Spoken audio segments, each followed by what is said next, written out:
to Vi at all. People were like, you know, champion we forgot about after she got nerfed was Vi. That champion's awesome and she's really powerful and she's finally back into the scene.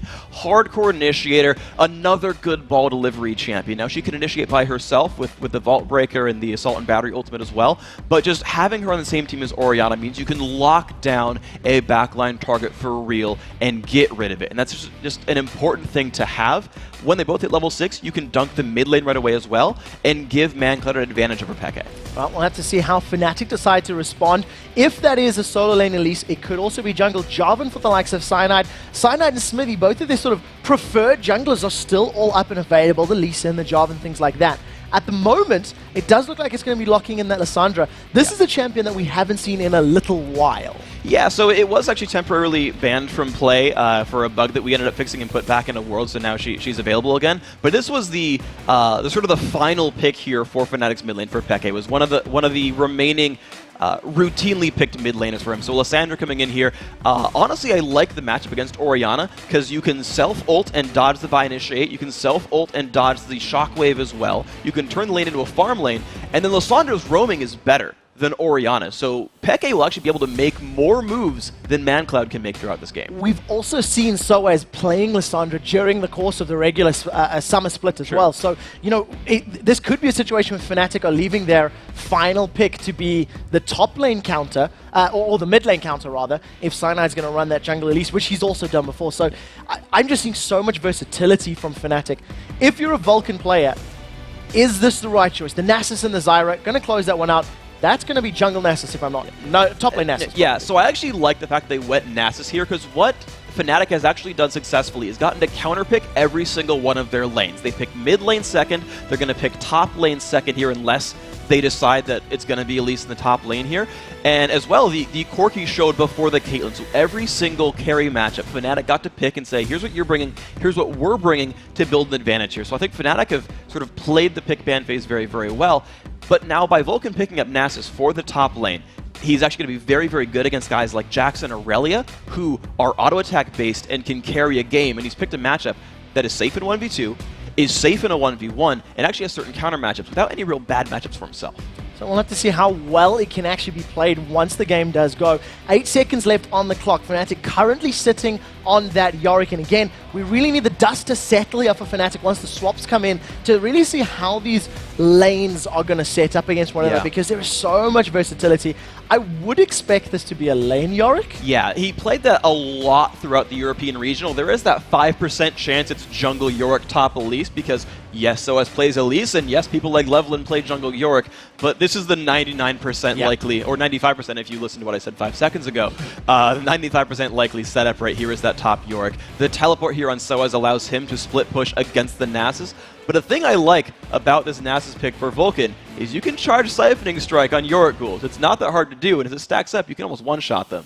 So Sid's going to be a very farm Nasus, and against an auto-attacker like Caitlyn, very susceptible to Wither. It's going to be very difficult for Soaz to maintain control over Psycho Sid's lane. Both of those top laners running teleports. We'll have to see how they can impact the rest of the map. And while the teams spawn into their bases, let's take a look at who you guys actually think is going to win this matchup. According to LOLesports.com, 74% believe that Fnatic are going to lock down the win. So this is interesting now because we had different votes come in from the analysts. For once, we finally decided on different people. Yeah. So Monty and Crepo picked Fnatic here. Kobe and Double have picked Vulcan. So if you guys are right, then you're all going to tie the NA analysts up there with Kobe and Double getting it wrong. We're finally going to start breaking up that top of the standings. They're 4-1 right now. We'll have to see who is going to pull ahead. Make sure you guys keep voting. Head over to LOLesports.com and actually vote for who you think is going to win. We are playing this awesome minigame all throughout the Worlds. As we're loading up into this game, Vulcan versus Fnatic, this is the first game of Group B. Are we expecting any early shenanigans from these teams? Early shenanigans, it's hard because there's not the best ganks early on from Vi. You can force the issue. But as we saw from TSM against Gaming Gear, they actually waited until the Aubin hit level 6 and then just pile drive the bottom lane. Though as we saw from Lemon Dogs, you can force things early on. If anyone really makes the early move, I think it's Cyanide. because Elise is a great early ganker, and you have pretty good follow-up from Peke on Lissandra as well. Well, we'll have to see how well Cyanide can make that Elise work. Remember that Vulcun are on the blue side of the map, Fnatic on the red. And as it starts out, both teams posturing themselves towards very defensive, almost doorman duty, making sure that neither team is able to invade their jungle and get any sort of early vision down. It's interesting because both teams have very good brush checking. You've got the Spiderlings from Cyanide. You see it jump out right there. Allows them to run into this brush. So Fnatic safely got a ward in, but this isn't like the Lemon Dogs or SKT early ward games where they got heavy wards on the enemy red buff and then dove in. Vulcun, a bit of a later invade here, but that will also get spotted by Soaz. Well, Soaz playing a little bit of guard duty. He's going to back away as Psycho Sid, Zuna, and Bloodwater move themselves in. Peke is off to the side, though, so if there were a couple more members of Fnatic, I may have tried to pinch them in instead. Vulcun with a little bit of a later ward. This time, not exactly on the red buff, but it'll give them information of as and when Cyanide's moving through his jungle. What's important now is actually where the lane matchups go, because we've seen early games sour based on where the two men sort of like the 2v1s go and where the junglers end up starting. So I want to look, and it's Psycho Sid being given a 1v2 in the bottom lane. Because of the ward put down right above the Lizard camp here, they knew Fnatic's duo lane was down at the bottom, and they said, we're going to crush Soaz 2v1. Sid, just survive with Spirit Fire bottom lane. We'll deal with you later. Well, we'll see how effectively these 2v1 lanes match up. As you can see, in the mid lane, both of our champions, Mancloud and Xpeke, battling it out. Yellowstone push you. They've moved themselves in. They're challenging Psycho Sid and Smithy here. This is a 2v1. Red buff was secured by Smithy, and they're going to get away. Cyanide forced to flash over the wall as an invade from Vulcun is now applying a lot of focus damage down. Cyanide, 200 HP. That's a flash forward from Zuna. 100 HP, 50. First blood secured. That's in Zuna's back pocket. He now has a red buff to back it up. Peke rooted in place, down to 110 HP. Zuna's trying to chase. It manages to pick up the kill. 2 early kills for Vulcun. And that's what happens in 2-on-1 lanes. You pressure the buff if it's getting started with only the top laner there. You can build a numbers advantage. Vulcun, they defended it because it was a simple 2-on-2. No one else tried to stop. But Vulcun grabbed Mancloud to the top lane and said, you're going to make this a 3v2 and get us the lead. So a great start here for Vulcun. Now I do want to highlight there that a teleport was used by Peke in the mid lane. Soaz actually swapped to Ignite at the last second, so he does not have that map presence available. Just so we can keep tabs on that one. And Cyanide now, without his red buff, is now going to try and solo off this blue himself. Smithy secures his own blue buff and will continue the rounds around the jungle. So what's interesting now is Soa's going to have an even worse time of this lane. Smithy got a very easy clear and hit level 3. Cyanide is behind and on the wrong side of the map. If Vulcun wants this turret, Soaz must give it up. So Soaz is going to at least see that Xmithy is coming. Vault Breaker gets charged. Soaz gets smashed down. And you see those denting blows hurting really much right now. And Soaz loses 50% of his HP. Zuna and Bloodwater left uncontested. They're damaging a lot on this top tower. And what's funny about this is Vulcun won't lose their bottom turret for this because Cyanide hasn't left his own jungle and because Nasus is actually very, very good at 1v2s. He has a point in Spirit Fire early on. He can keep his turret in much better shape. He can leave the lane and teleport back, and he'll be in good shape. Well, we'll see how well Psycho Sid can farm up. At this point in time, there's nobody from Fnatic responding to this top lane. At 4 minutes, 10 seconds on the clock, this tower is down to a couple hundred hit points, and it looks like Vulcun are just going to continue denying the CS and the golden experience from Fnatic. Yeah, there's a very important choice here for Vulcun. They could continue to siege the top lane and keep pressing that advantage, sacrificing the bottom lane turret, because the thing to remember is Sid's turret now is down to about 1/3. A dedicated 2v2 won't necessarily keep that turret alive for long because Caitlyn Sona can keep pushing. Even if Vulcun lane swaps back to the bottom, Vulcun might just want to... that's a little tricky by Zuna. But they actually might just want to stay up here and trade turrets despite everything. Well, we'll see what they decide to do. That tower is very, very low. Does get taken down. So before 5 minutes on the clock, Vulcun with a very, very strong early advantage. Doublelift mentioned that he's talked about it all day long, about how Vulcun are so good at getting an early lead. But we've seen Fnatic over in EU play from behind many, many times. Smithy's coming down to this bottom lane, may step over a Caitlyn trap, does manage to avoid that snap trap, and push you in Yellow Star. Running a little bit of interference now, trying to be a bit wary of Smithy's positioning. Yeah, so now it's important to note what the map state is right now. The bottom lane turret only has 650 health left on it. It's very fragile and being shot right there by Fnatic. And there you can see, right, even though the dual lane is swapping back, this turret is dangerously low, potentially picked up right here by Pushu. Yeah, 1 or 2 more auto attacks should be enough. It's down to 1 auto attack. Pushu was pushed away from that lane thanks to the roots coming down by Bloodwater. Now we are going to see this 2v2 matchup for a little while. I imagine if Fnatic do make a concerted effort, it shouldn't be too difficult for them to claw that tower back.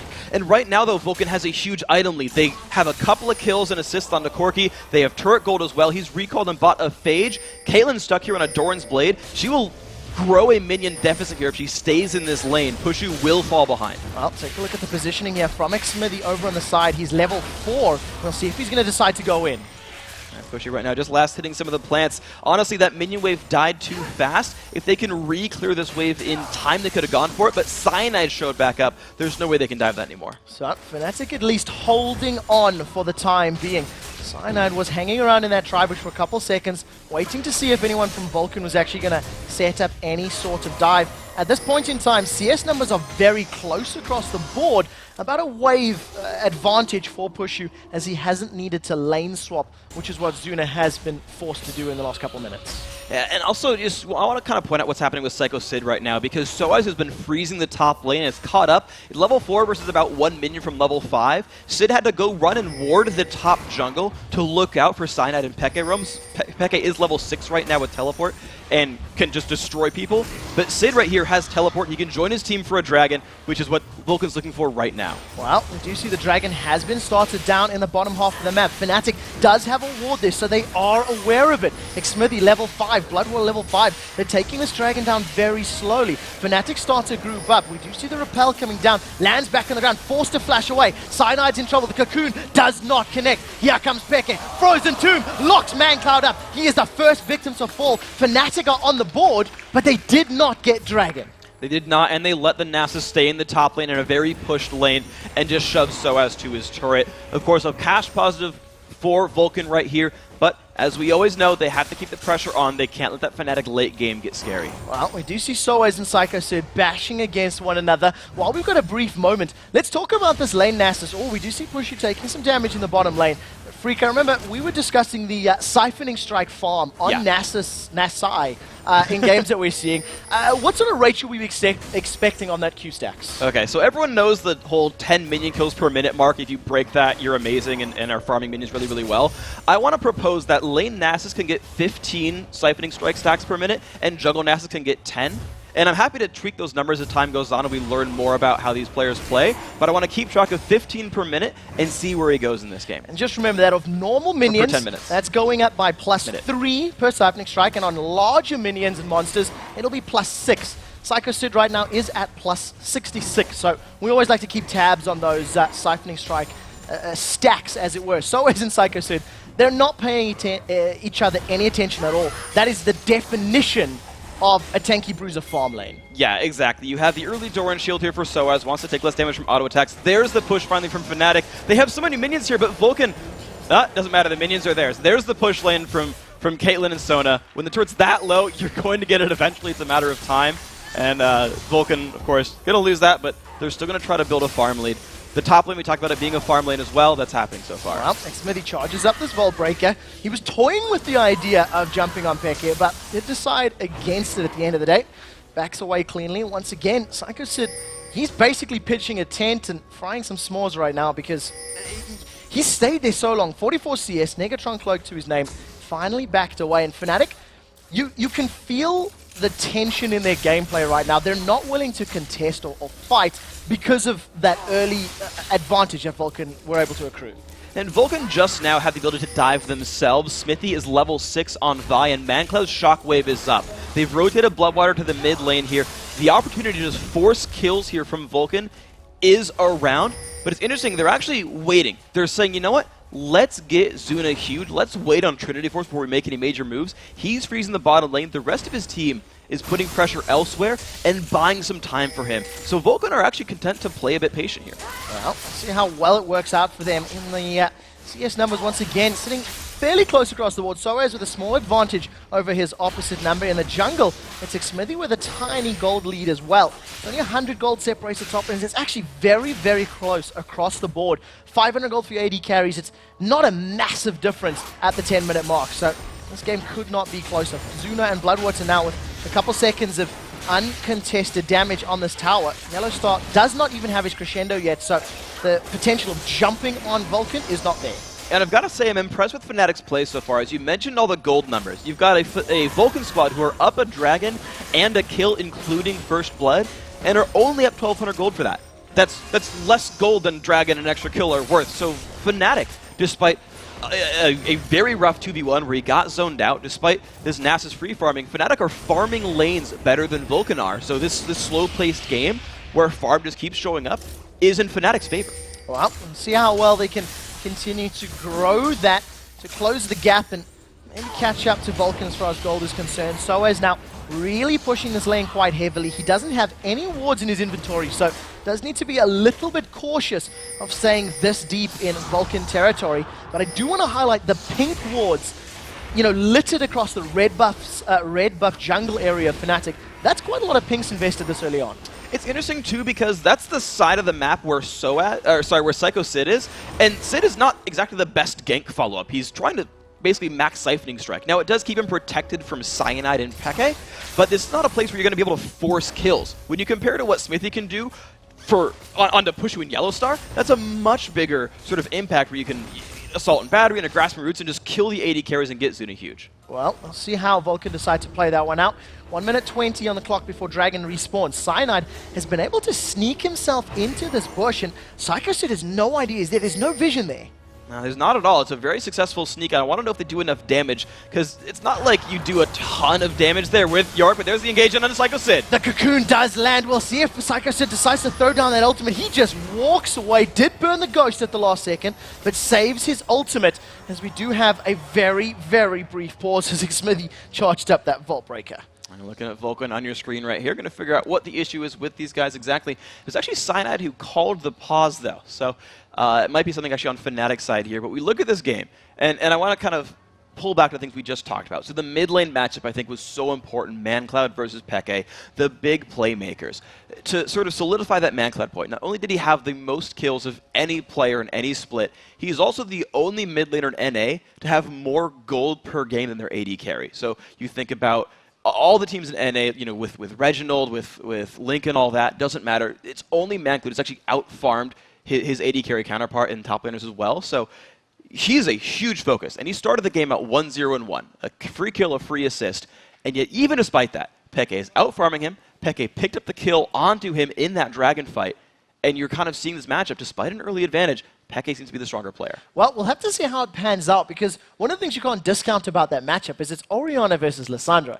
Both of these champions have the ability to kill one another, but they also have the ability to save themselves from one another. Yes. It's an interesting matchup for players that we know are so diverse in their champion picks, to have these sort of arguably utility mages as their lock-ins for this game, because you know, they fill so many different roles. They really do, and it's fun to watch players like that who can play all the big assassins who roam around and pick up kills all the time, or play the initiators, or play the far back farmers like Karthus.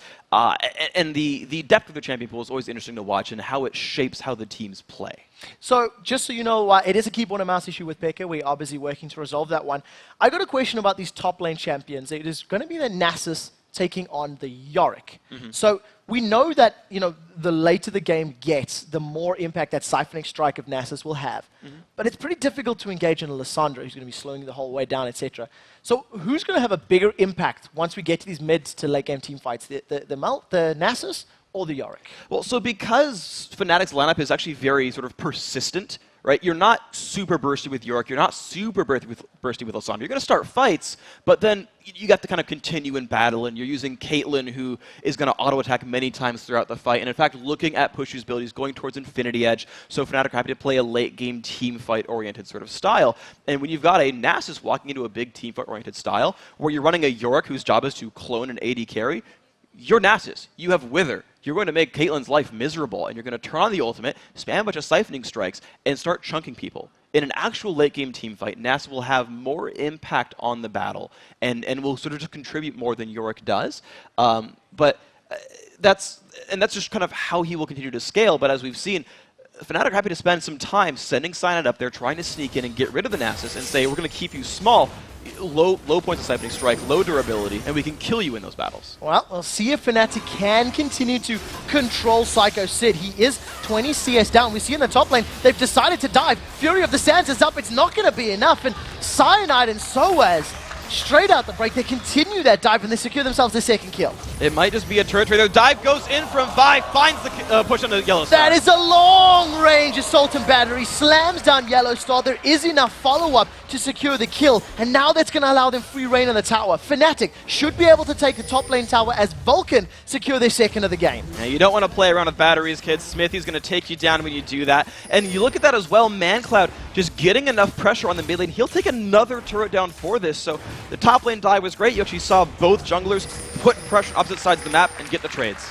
So we do see towers being traded across the map for these teams, and in the space of a couple of seconds, a few thousand gold has been picked up and earned, and it just leaves us in this pretty similar predicament, 1,500 gold separating them. But what Vulcun did better is they focused their gank on the bottom lane. Dragon spawning in 3 seconds, and they've got everyone on their team on the bottom side of the map, except for a dead Nasus who can teleport to the bottom side of the map. So Dragon control was what Vulcun got at the beginning of the game. They're about ready to get it again with an 80 carry push back to base.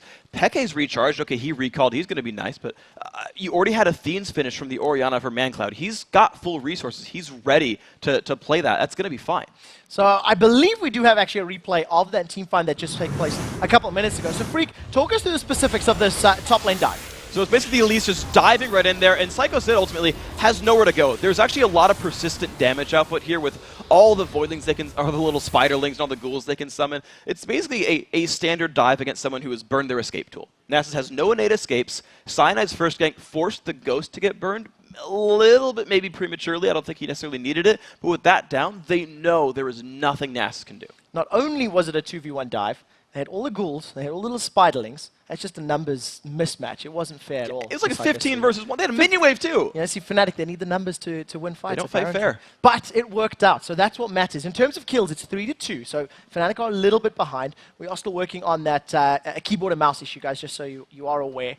The Xmithy dive, to me, rings true or tells me quite a lot about Vulcan's playstyle in that they're not afraid to dive deep, because that was a hell of a long way to go. And it was insta-flash followed up by both Zuna and Bloodwater. Yeah, and that's what you can do with Vi. That is the Vulcan play style, I think, that Doublelift was referring to when he's like, yeah, they're a really good team. They get ahead early. They can make a lot of plays. And he says that Smithy's such a good jungler. These guys are willing to make plays. They've picked initiators, right? That's why you pick Vi's to go start fights. It's what Lemon Dogs wanted to do in the first game when they picked the Vi and Malphite, is they want to go in and force the issue and disrupt what the other team tries to do. Fnatic wants to play this late game where Pekka gets huge and split pushes, and Soaz is too big to deal with as well, and they get their just late game awesome phase where they outplay their opponents. And Vulcan's job is to disrupt that, is to get in there and start fights. So there is one thing that I am a little concerned about this Vi pick as far as the Vulcan composition is concerned. The champions that he's going to want to be slamming into the ground, if he decides to go for pushes Caitlyn, that's probably just going to get hit by an Omen of Death and come back to life. Elise should be able to repel away from it. Sure. Lissandra should be able to ult herself, or eventually Hourglass, as I know it's what Xpeke likes to build. So surely that limits Xmithy's options for team fights and targets? Well, here's what's interesting about it. So you're right that he's probably only going to go for Caitlyn, and sure, she can get revived, whatever. But think about, this is Fnatic we're talking about. This is Fnatic who splits up all the time. And Pushu's not going to have a Lissandra and a Yorick sitting on top of her at all times. She's going to be unprotected. And you saw exactly what happens right there when it's just the Sona there. Crescendo's not enough to keep her alive. Or Fnatic no longer plays their own style, and Nasus goes and runs around and split pushes with teleport and says, someone's got to stop me. It's not going to be Caitlyn because I'll beat you 1v1. Maybe it's Peke. Sure, then you no longer have any engage. But if it's ever Soaz, there's the whole reason you tried to defend Caitlyn. And so basically Sid off on an island over and over, scaling up to infinity, getting super tanky, not being able to be removed, and then Smithy on the other side removing people. That's kind of the Vulcan game plan. It actually covers for a lot of the Fnatic gameplay. It fits Vulcun pretty well. They've left Sid on islands many times over the course of the split. Guys, while they do work on Expect's peripherals, let's send this one over to Riv and the guys at the analyst desk to hear their take on the game.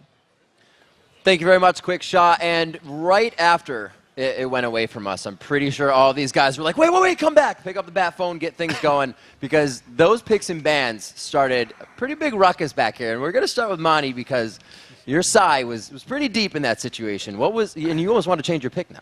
Yeah, I mean, I really don't like it when Fnatic plays Yorick.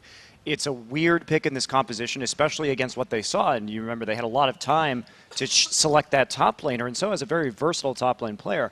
But in this situation, when the Nasus is picked up, the Caitlyn is going to get withered, and then who do you revive? They have no damage. They have no damage here, and so I'm very concerned about Fnatic from the pick and ban phase. Monty's such a sore loser, dude. Yeah. Anyways, That's what I was I believe in Vulcun, dude. This is Vulcan's game to lose after there's such a strong start. I feel like if they pull the Vulcan throw buttons, they're going to lose. But if they play solid and they've worked on their throws, they're going to win. All I can see is my prediction taking place. Yeah, Vulcan will get ahead, but Fnatic is going to take this one in the late game. But not really. I really don't like the Yorick pick. I don't know how it fits. I respect Fnatic as picks go, because they usually... They've caught us off guard in pick and ban phase quite a few times, really reading how many options we had. They literally one time banned out 3 of our options, took a 4th, and then just completely destroyed us in pick and ban phase. So generally they know what they're talking about, but now the Yorick, I don't see it. And it's not just the Yorick, right? Like everyone talks about Fnatic in the late game. They're really good at stalling out, and they have Expect split pushing, and he's on Lissandra this time. He's trying to initiate for his team for team fights. He's not on like an Ahri with a teleport. He can hide though. Lissandra hiding somewhere in the brush. Okay. If you get that coming at you full, you can't stop it. It's just gonna ice tomb you, and then you're standing there like getting frozen and killed. By what damage? What damage? I was just going to say that Fnatic's team comp sucks late game. I'm like a late game guy, dude. I love late game, and like Fnatic's late game is just non-existent. Caitlyn's going to get withered, completely useless. Lissandra doesn't scale that well, especially against this team where she doesn't really have anyone to like instantly kill. There's such a big front line. I don't feel like, and then Yorick is not a standalone champion. I don't feel like Fnatic, their team comp is a ticking time bomb. After a certain point, they can't win. All right, so Fnatic has faith in their comp, though. As an AD carry, if there was anything to do, not playing Caitlyn as you wouldn't, but what would you do? What is, the objective there for Fuju? I would just get to 6 items as fast as possible, double style, and I would try. I think he messed up by not going cleanse. That was so huge. I was like, what? Like I was scratching my head, like, is this a mistake? Did he mess it up? Like, he intentionally took barrier against Nasus. When he gets withered late game, he'll only have a potential QSS and a Mikhail's Crucible. That's not enough. I actually think you make a really solid point there on the Mikhail's. It's gonna be needed on the All-Star. He did pick Sona though, which builds really well into Mikhail's. Both Stone and Chalice could be really core items, especially with the item reworks on supports a few patches ago. It really makes probably the best build path on it.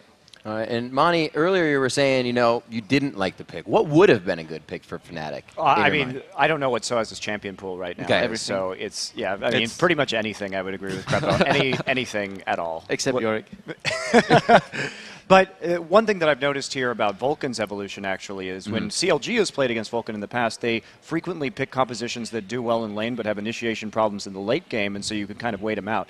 I really like that Xmithie's picked up Vi here because that solves a lot of these old issues so that they can continue to press their advantage. And the issues have been solved as well on the desk. It looks like they have that peripheral issue all fixed up. So let's send it back over to Quickshot and Freak, the broadcast booth, for the rest of this game. Thank you very much, Rib. We're about to jump back into the game. Just to give everybody an update, it is, of course, Vulcan versus Fnatic. Yep. Game 1 in Group B, but Game 6 of the day. Yes. So to recap, the analyst desk said that, well, 2 had predictions that Vulcan was going to win. 2 said that Fnatic was going to win. The audience thought that Fnatic was going to win. But if you trust the analysts, Vulcan can't lose this unless their arms are really, really strong. So here's the second Dragon. Right, they got the gank at the bottom lane right before Dragon spawned, making it a well-earned Dragon. Yeah, so that's going to give them a close to 3,000 gold lead right now, unless my math is completely terrible. And it does work out. There we go. Psychosid continues to farm up his Siphoning Strike. It's over 120 right now, so farming up relatively well, not quite hitting that 15 per minute, but to be fair, he was in a 2v1 lane. Right now, Fnatic group up as 4 members try to focus down this mid turret. And they've got some pretty good pressure. They brought in the Caitlyn as well, even though she didn't go for the Bloodthirster build that we tend to see. She did go early Berserker's Grief, so her attack speed plus straight attack damage. Oh, the Shockwave! Oh, massive damage. Yellowstar does manage to get away, though. Now we see Soaz diving onto Mancloud. Stranglethorns throws up Pushu, probably the most valuable target. Forced to flash over the wall from Zuna. Now Soaz is the target. His armor has been broken by those denting blows. Zuna throws down the Phosphorus Bomb. Expected manages to flash out. Everybody is still alive. How are they doing it? We do see the Vault Breaker, but backwards from Xmithy. Fnatic turn tail and book it, but make it out cleanly. Did Psycho Sid do much in that fight? Like, I'm trying to remember if he actually came down. He certainly didn't ult. He didn't teleport. Pretty sure he just farmed a bunch of minions and Vulcun won that with a 4v5 with a turret on their side. And that's kind of the issue, right? Fnatic, their only engage is... Yeah, okay, there's a blue buff steal. Their only engage really is Peke. He didn't use any of his major engagement tools. They sort of realized that they couldn't really kill Vulcun under their own turret, and it was weird that they tried. Because Vulcun can just kind of blow you up with shockwaves, that you just saw. It looked like some miscommunication from Fnatic. They were sort of half in, half out after taking that damage, but they made it out cleanly. They didn't give up any more kills, and I guess that's really what counts at this point in time. But this is so weird. Vulcun has hit a huge power spike right now. They've got the Trinity Force done on Corki. He is going to be ready to kill people. He's off on the side, ready to jump in. His shockwave's up in like 12 seconds. Vulcun just force a battle. Well, we'll have to see if they decide to do that. Assault and Battery is available, and Xmithy making his way towards that mid lane, but Fnatic once again are backing themselves out, getting away cleanly, deciding they not feeling brave enough to stick around in that mid lane. So this is interesting, actually. So Vulcun, despite hitting a power spike, despite having the Trinity Force, having a clear lead, they're not trying to press a major advantage. Smithy picked up his own red buff again. They could have given that to Zuna and said, let's go siege. Trinity Force is done. You have a blue buff. You can spam rockets. Like, if Vulcun wanted to push, my god, they really could right now, and they'd get turrets out of it. But as the analyst desk said, there's not necessarily a late game hope even here for Fnatic, even though it's their normal gameplay style. And if Vulcun just wants to say, great, everyone hit 6 items and we'll win because of our champion selection, then they're happy to do that too. And because they have the lead, Fnatic can't stop them. Well, we'll have to make sure Vulcun don't get caught out of position. Yeah. It is something that we have seen them doing in the late game during the course of the NA Summer Split, and it's a mistake that will cost them dearly against a team like Fnatic, who truly do play the map very well. You can see that Fnatic are still remaining split up for the most part. They grouped up in the mid for a couple of attempts, but now they're sticking to that sort of 3-lane CS control right now. And this is going to be just their standard styles. Get Nasa's huge. He's got the Spirit Visage done. And what's interesting, actually, is you've actually now got a slight lane mismatch. Because Psycho Sid is in the bottom lane, but fighting against Pushu. And Pushu is an AD carry. Now, we said, oh, but he's got Wither. It's so powerful. He'll shut down Caitlyn. But not at this stage of the game. He doesn't have any armor on Nasus. He doesn't even have Wither maxed out right now. He's actually only got 2 points in it, 2 in Spirit Fire with that max Siphoning Strike. So if he actually battles Pushu and Yellowstar can force Sid out of lane. Well, we'll have to see if Fnatic decide to press that advantage. As it stands, Pushu still has not completed a major item. BF Sword and Pickaxe is all he's working with.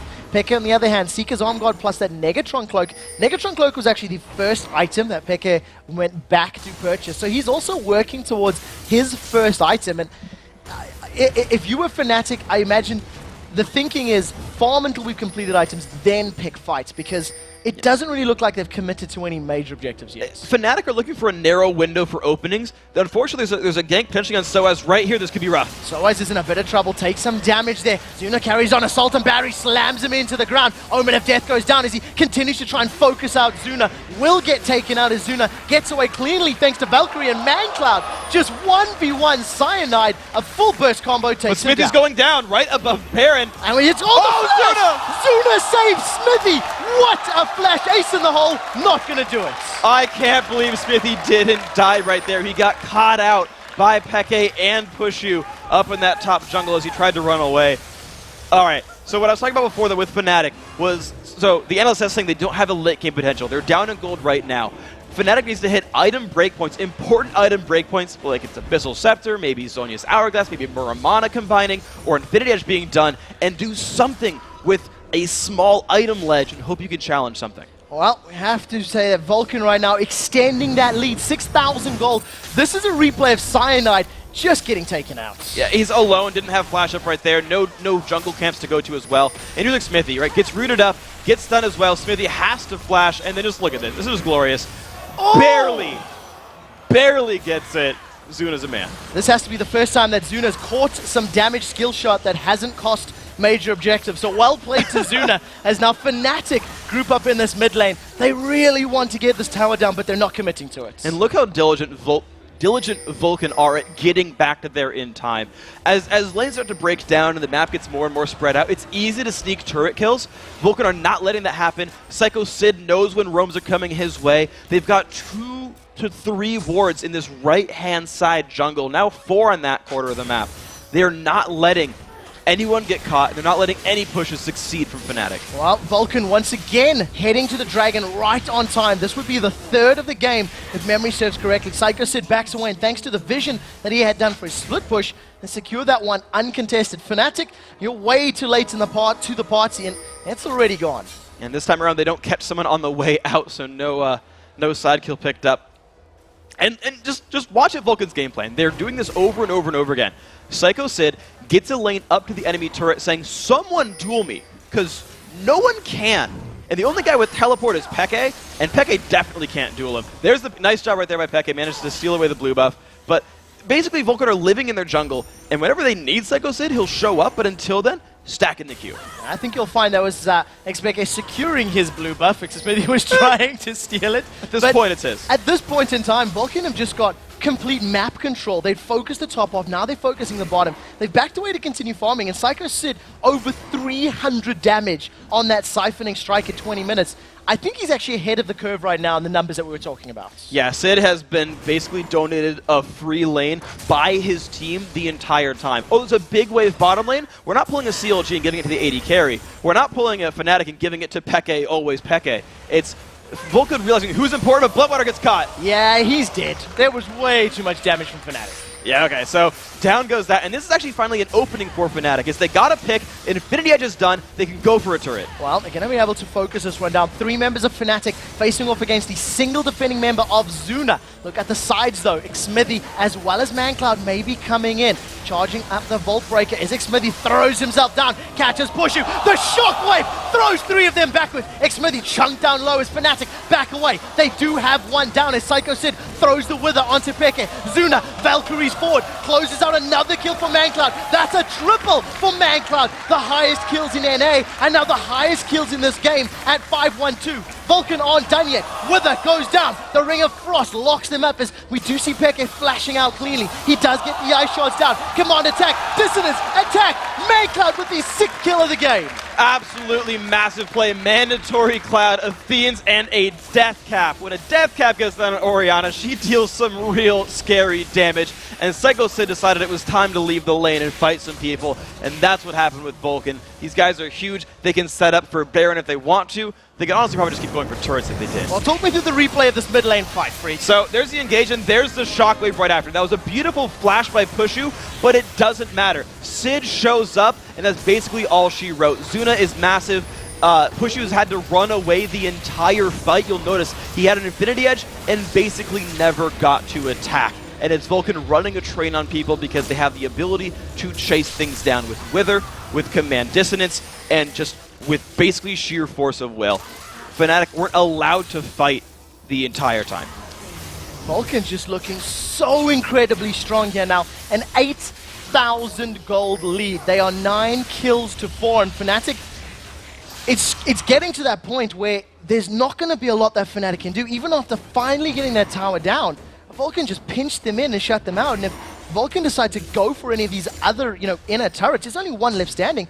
There's not much left for Fnatic to fall back to. No, there's really not much opening. They don't even have the super crazy late game potential, aside from as what Doublelift said with kind of a shrug. It's like, well, I'd go for 6-7 as fast as I could, like I do, but there's Wither, he doesn't have Cleanse, and there's not enough ways to remove that debuff. So this is really Vulcan's game to control. And what I actually want to look at actually is start paying attention to what Vulcan does, because they've always been sort of, they've had a lead this big against Cloud9 and didn't manage to win the game.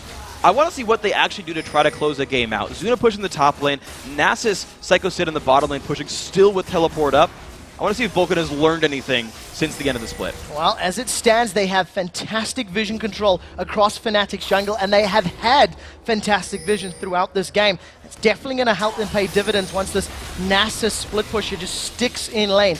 Almost 400 bonus damage on that siphoning strike. And, you know, we talked about how Pekka can't contain him, and we see it happening right there as the rest of Vulcun focus on top. Yeah, Nasus is too big to be dealt with right here. He'll keep sustaining through, especially with the Spirit Visage. It does multiply the lifesteal from Nasus' passive. It's part of the reason that item is so good on him, in addition to the cooldown reduction, letting him spam that Q more. So Sid will keep pulling attention. Now, Peke does have wave clear. Sid actually won't threaten the turret, but they're both going to last hit everything, but Sid gets Q stacks as well. So this is still a better proposition for Fnatic. Or sorry, for Vulcun. For Vulcun. They gain dividends at the end of it, I guess is the best way to think of it. And 257 CS on ManCloud after falling behind Peke in the early game. He's now 40 ahead. Vulcun with an audacious start. They are on Baron. And look at the ward control they have. There's so much vision in this red side jungle of Fnatics. They'll see him coming a mile away. ManCloud is actually running interference, but he's safe because he knows where the rest of Fnatic are. This is just almost uncontestable Baron. Well, we do see the three members of Vulcun going very, very low. Baron is safely secured. Now Psycho Sid has been collapsed on. Soaz and Peke doing the best they can to shut him down. The Frozen Tomb is available, but Peke decides not to use it. They have saved it. The slow lands on the backside of Psycho Sid, and with one more Wither, Sid even gets away. Yep. They've secured Baron, and all it cost him was a Ghost. Yeah, Wither and Ghost prevents anyone from being able to run past you. Peke had already used his Ice Path basically to get into range in the first place, and had no more chasing tools afterwards. It's just simply Sid has been able to free farm this whole lane. He's now going Iceborne Gauntlet just to chase people even harder, just to make sure no one can screw with him. There's honestly... This is going to be a very difficult game for Fnatic to win. Yeah, in the background there, Ace in the Hole was channeled by Pushu onto ManCloud, and the Command Protect, it did almost nothing. ManCloud's just got so much ability pound damage, 437 AP on that Orianna right now, 6-1-2. We talked about how important these mid laners are going to be, and a 6-1-2 ManCloud versus a 0-2-3 Peke, it's definitely, you know, ManCloud that's flying high. Yeah, he's doing a much better job with his team. The 1-on-1 initially did go Peke's favor, but basically ManCloud's team set him up for success. They just did a better job of running the map. They ganked the bottom lane, went for Dragon. Ganked the bottom lane, went for Dragon. They've secured objectives so much better, and I think they played the lane dance better as well. They got the turret earlier on. Soaz was down to a very early deficit and never got to challenge Psycho Sid. Nasus normally doesn't have the best early game, and Sid got to skip that by saying, well, your early game got worse. Well, this is the point in the game where traditionally Vulcun have shown more weakness in their gameplay than anywhere else. Closing it out and getting past those inhibitor turrets. And, you know, if you do cast your mind back to that Cloud9 epic comeback, it was those inner turrets and the inhibitor turrets that caused Vulcun the biggest problems. But when Cloud9 won that game, it was basically with Ashe and Zed. They had hard initiate and really good follow-up damage. Fnatic has good initiate. They've got Peke in there to basically be one of the other Freljord tribe leaders and lock someone up down with ice, and that's wonderful. But Pushu's Caitlyn is nowhere as scary as High Zed in that game. Fnatic love the Death Bush. This is something they have done many times in the summer splits, and I distinctly recall Cyanide and Peke hunting down individual members. The question is, do they wait for Sid? The vision is there. They're hiding in the bush. Crescendo's available. They've collapsed on him. Psycho Sid's going to do the best he can to get away. Crescendo locks it up. He turns his focus away, and 4v1, not even Sid's going to get away. But Vulcan's pushing the top lane right now. Fnatic has to recall right away, but they won't show up in time. This should be Vulcan's turret. Well, we'll have to see how defensible Peke can make this turret hold. He's got good wave clear. Tower is down to half. He's decided not to engage yet. The siege minion is all that stands, and Vulcan secure the tower. They've lost one. It's a 5v4. They have to go. Out. Cyanide decides not to collapse in. Vault Break is away. Cyanide's considering landing the Fangs, but decides against it. And what you see, Peke, he didn't chase either. Soaz gets dropped down. That's a shockwave not available. Stranglefall is used to zone out Fnatic, and Vulcan look like they're going to get away. Fnatic could not find their way in. The only initiator they had was Peke. They didn't follow up on the cocoon that Cyanide had landed. That was like the one option. The hardcore went for a single kill and traded a turret out for it, an inhibitor turret out for it, which is not a good trade for Fnatic. The only you get from that is a temporary 5v4 on the map. They did not capitalize on the 5v4. Fnatic had one small opening, couldn't get it. And Zuna does manage to make away. They've caught out ManCloud. Glacial Tomb goes down. They continue to focus him. Cyanide is going to fall. That was a 3v1. That ManCloud has survived. Xmithy throws down Pushu in the background. Peke still chasing. ManCloud gets out cleanly. Zuna still alive in the background as the Omen of Death is going to get popped. Now Xmithy turns his focus over to Yellowstar. You can see Soaz doing the best he can to get away. And ManCloud survived being jumped on by all of Fnatic. He's just so massive, so much ability power on that Orianna. I mean, that's basically just a gold lead at work. When you've got hundreds of shield from that. To look at it specifically, it's 240. Sorry, what? Yeah, 240 plus 198. That's a gigantic shield. And honestly, Fnatic not having any gold for damage items, they can't break through that. Ladies and gentlemen, 30 minutes on the clock. Vulcun are 12-5 up. They have a 15,000 gold lead. And it looks like Vulcun should be able to close this one out. They've decided to play it safe. Backed away with all 3 inhibitors down. I don't know if they needed to play that defensively, but they're going to choose to do that. Let's take a look at that last fight. So ManCloud gets locked up, but look at that. Pushu is zoned out. There have been zero auto attacks from Pushu. He got the ulti off, but then got jumped on by Xmithy. Peke did not get any gold. He can't solo ManCloud. You saw literally 0 auto attacks come out of the AD carry, the Infinity Edge Zeal AD carry. Of course you're not going to kill Orianna in that case. ManCloud just went man mode in that team fight. He's 7-1-4. 11 out of his team's 12 kills he has been involved in and participated. And he's just doing so incredibly well. Look at the gold. 14,500. That is immense. Yep, he's got 3,000 more gold than Zuna. Zuna's been picking up the scraps of farm, but ManCloud's at 326. Even though that side lane farm went to Psycho Sid and he would slow push, it's ManCloud getting everything. He's on a play-making mid laner like Orianna and making plays. Well, the double super minions are now pushing down both the top, middle, and bottom lane. Fnatic only have 2 towers that stand between them and a Group B defeat.